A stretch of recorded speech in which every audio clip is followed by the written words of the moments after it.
সাম্প্রতিক সময়ে দেশের রপ্তানি কমলেও ইতিবাচক প্রবৃদ্ধি দেখিয়ে এসেছে রপ্তানি উন্নয়ন ব্যুরো ইপিবি। অথচ প্রকৃতপক্ষে কমেছে রপ্তানি। ইপিবি এপ্রিল পর্যন্ত গত অর্থবছরের 10 মাসে পণ্য জাহাজীকরণের ভিত্তিতে রপ্তানির যে তথ্য প্রকাশ করেছে, প্রকৃত রপ্তানি তার চেয়ে প্রায় $14 বিলিয়ন কম।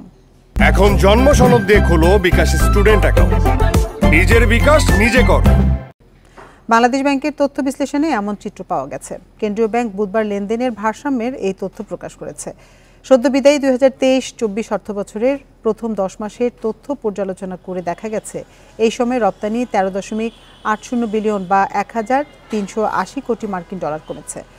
এর ফলে দেশের আর্থিক হিসেবে ঘাটতি থেকে উদ্বৃত্ত হয়ে গেছে। তবে এতে নতুন করে ঘাটতিতে পড়েছে চলতি হিসেব।